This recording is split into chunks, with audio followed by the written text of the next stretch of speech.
Hello everyone. তো তোমরা আগের ভিডিওতে দেখেছো যে আমি এই পুচকু মানে আমার ছোটো মামার মেয়ের অন্নপ্রাশনে এসেছি মামার বাড়িতে। তো পরের দিন সকালবেলার ভিডিও এটা, যেটা আমি বলেছিলাম নেক্সট বার্থডে আসবে।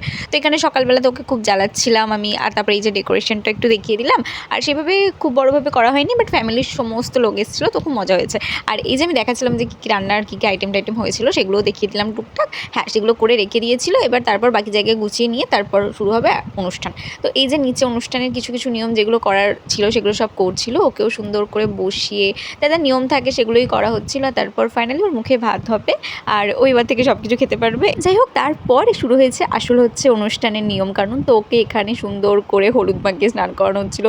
পুচকুটা আমার যে কী মজা পাচ্ছিল, মানে আলাদা করে বলার কিছুই নেই, তোমার ভিডিওতে দেখতেই পাচ্ছ। ওকে সবাই মিলে ধরে এত চটকেছে, আর ওর মুখে একটা টু শব্দ ছিল না, এক ফোঁটা কান্না ছিল না, এত মিষ্টিও। যাই হোক, তারপর ওর সাথে সাথে ওর দিদিকে মানে আমাদের আরেকটা বোনকে ওকেও স্নান করানো হচ্ছিলো, কারণ ও এত বদমাশ, ও তো ওখান থেকে উঠবেই না। সো ওকেও তার সাথে সাথে স্নান করানো হচ্ছিলো, দুজনকে একসাথেই দিয়ে দিয়েছে। আর এই যে আমার পুচকুকে স্নান করানোর পর কি মিষ্টি লাগছিল, আর তারপর যে সুন্দর একটা জামা পরেছিল, আরও কিছু নিয়ম কানুন ছিল সেগুলোও করছিল। তো এখানে আমিও ওকে এই যে এই সুন্দর জামাটা পরিয়ে দিয়েছিল, ওকে লেহেঙ্গাটা। তারপর টোপরটা বারবার খুলে যাচ্ছিলো বলে আমি কোনো মতে ধরেছিলাম। তারপর এখানে যা যা টুকটাক নিয়ম করার ছিল সেগুলো করে নিচ্ছিলো। অ্যান্ড দেন তারপর শুরু হবে ওর মুখে ভাত।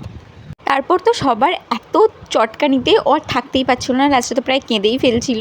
যাই হোক, ওর ঘুমও চলে এসেছিলো। আর এই যে এত মিষ্টি লাগছিল, আমার তো মনে হচ্ছিলো সারাক্ষণ ওকে আমি চটকাই, এত মিষ্টি লাগছিল। আর ওই দেখো খাওয়ার জন্য তো একেবারে রেডি, যার কারণে এখন ফুলও খাচ্ছে।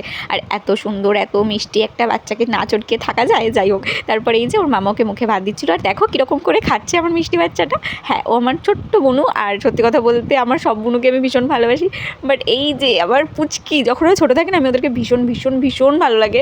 হ্যাঁ, এখন ছোটো বাচ্চাকে আমার তো ভীষণ পছন্দ। তো এখন ছোটো, তাই ওকে এত চটকাই আমি, আলাদা করে বলার কিছু নেই। যাই হোক, তারপর এই যে সব কিছু নিয়মকানুন সেরে আমরাও খেতে বসে গেছিলাম। আর হ্যাঁ, কী কী খেয়েছি সেটা নেক্সট ভিডিওতে তোমাদের সাথে শেয়ার করবো।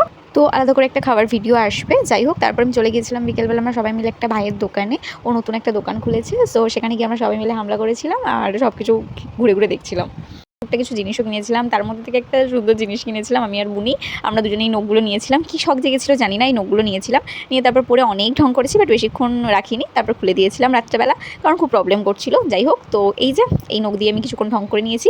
আমি আর বুনি দুজনেই দু হাতে নিয়েছিলাম। তারপর ও কী জানি ও খুলে দিয়েছিল, তো তারপর সেগুলো আমি আমার আরও আরেক হাতে পরে নিয়েছিলাম। তো দু হাতে পরে কীরকম লাগছিলো রাক্ষসের মধ্যে, বাট যাই হোক, ঠিক আছে, একটুখানি ঢং করাই যায়। যাই জানি নখগুলো একদমই মানাচ্ছে না, বাট তোমাদের কার কার এরকম ফলস ভালো লাগে তোমরা আমাকে জানিও, আর কীরকম লাগছে সেটাও একটু জানিও। তারপর আমার বুনু ঘুমিয়ে গেছিলো, আর ওর এই ঘুমের মুখটা দেখতে দেখে মিষ্টি লাগছিলো। যাই হোক, আজকে ভিডিওটা এখানে শেষ করছি।